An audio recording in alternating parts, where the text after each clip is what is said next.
হচ্ছে আশুলিয়ায় 6 জনকে পুড়িয়ে দেওয়া।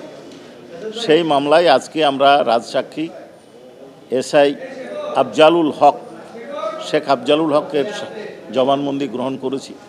আসামি পক্ষ তাদের পক্ষ থেকে জেরা করার জন্য সময়ের আবেদন করলে অনারেবল ট্রাইব্যুনাল দীর্ঘ শুনানির পর কিছু অংশ জেরার অংশ সম্পন্ন হওয়ার পর তাদেরকে সময় মঞ্জুর করেছেন এবং আগামীকাল সকাল 10:30 অনারেবল ট্রাইব্যুনাল বাকি জেরার জন্য সময় নির্ধারণ করেছেন।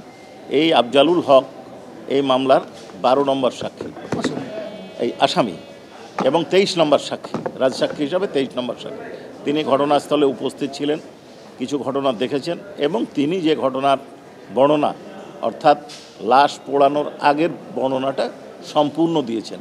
কে গুলি করেছেন, কিভাবে গুলি করা হয়েছে, কে ডিপ্লয়েড করেছেন এবং পরবর্তীকালে কমান্ড রেসপন্সিবিলিটিতে পরবর্তীকালে এবং পূর্বে এলাকার এমপি সাইফুল ইসলাম এবং ডিআইজি সৈয়দ নুরুল ইসলাম, এসপি আসাদুজ্জামান রিপন এবং এডিশনাল এসপি যে 2 জন আছেন জোন ইনচার্জ, তাদের ভূমিকার ব্যাপারে অর্থাৎ তাদের ইনঅ্যাকশান এবং পাওয়ার টু পানিশ যেটা প্রয়োগ করেননি বা ইনঅ্যাকশান করেছেন সেইটার উপর বর্ণনা দিয়েছেন। অর্থাৎ কমান্ড রেসপন্সিবিলিটিতে যারা ছিলেন অরিজিনাল একজন পারপিটেটরের নাম বলেছেন এবং আমাদের মতে আমরা যেটা মনে করেছি যে ফুল এবং ট্রু ডিসক্লোজার উনি আশুলিয়ার বর্ণনার ওনার জানা মতে যতটুকু সেটা করেছেন এবং আগামীকাল জেরা হবে।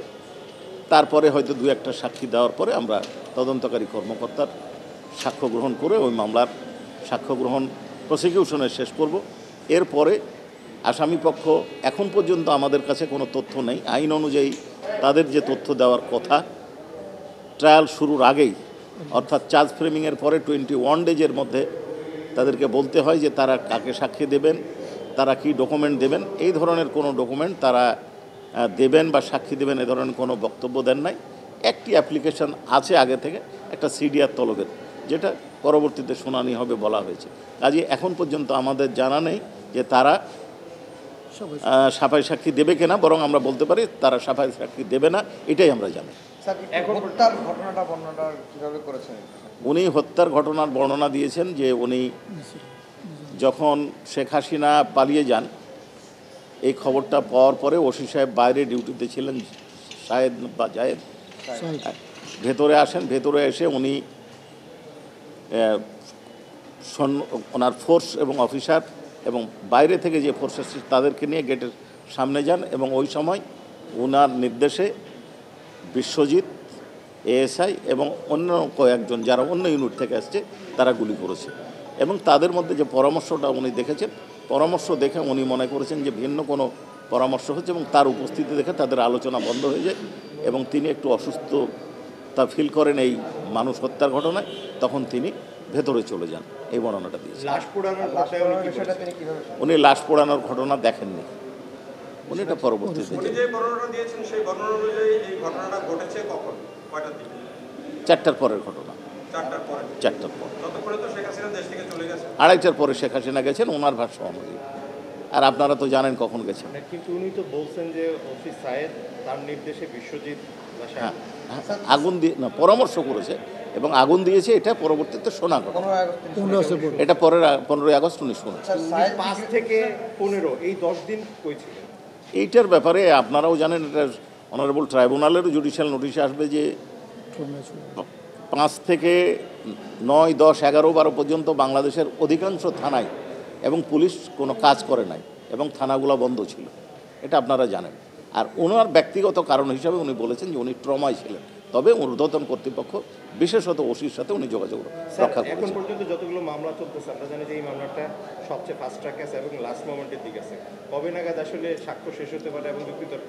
আপনাকে তো একটু আগে আমি বললাম, বোধহয় আপনি খেয়াল করেননি, আমি আবার রিপিট করছি যে আগামীকাল এই সাক্ষীর জেরা শেষ হওয়ার পরে আমরা স্ক্রুটিনি করব। আশা করছি আর 2-1টা সাক্ষী নেওয়ার পর তদন্তকারী কর্মকর্তার সাক্ষ্য দেব এবং শেষ হয়ে যাবে হয় এই মাসের শেষ সপ্তাহে অথবা সামনে মাসের প্রথম সপ্তাহে। এবং এখন পর্যন্ত আমাদের কাছে প্রাপ্ত তথ্য অনুযায়ী ডিফেন্স কোনো সাফাই সাক্ষী দিচ্ছেন না। কাজেই আমরা আশা করছি যদি অনারেবল ট্রাইব্যুনাল ডিফেন্সে কোনো আবেদনের প্রেক্ষিতে সাফাই সাক্ষীর আবেদন মঞ্জুর না করেন তাহলে আগামী মাসের 15 তারিখের মধ্যে এই মামলা যুক্তিতর্ক শেষ হবে। স্যার ওসি সাহেব কি গ্রেফতার আছে?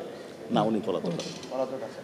আর সাফাই সাক্ষী দেওয়ার একটা টাইম লিমিট আছে, তালিকা দেওয়ার, ওটা কি শেষ হয়ে গেছে? এইখানে অনারেবল এইখানে আমাদের যে বিধান, প্রাথমিক বিধানটাতে টাইমটা শেষ হয়ে গেছে। নিয়মটা হচ্ছে যেদিন চার্জ ফ্রেম করা হয় তার থেকে 21 দিনের মধ্যে তাদেরকে এটা দাখিল করতে হয়।